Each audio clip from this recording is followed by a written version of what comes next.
Now, my What the Farage moment of the day. We've been hearing a lot of stories recently about fraud, particularly on universal credit. We showed the Bulgarian gang that had ripped 50 million quid out of the system.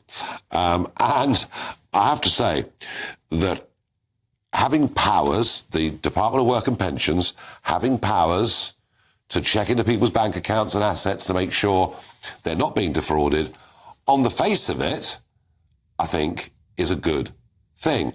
However, and this is worrying, there is an amendment coming into government legislation that would allow the DWP to access bank statements, bank accounts, which after all aren't just financial transactions. They also say where you've travelled to and many other things that you've done, that would allow them to access it for anybody in receipt of DWP money.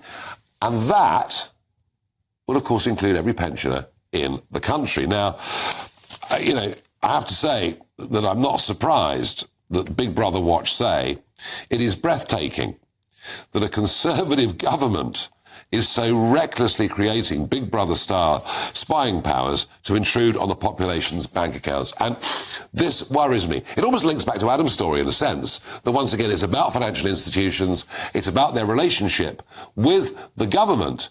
And I have to say, I really think someone in Parliament needs to stand up and shout, because government just gets bigger and bigger. Its ability to intrude into our lives and indeed to interfere in our lives gets greater and greater for, frankly, not much good at all.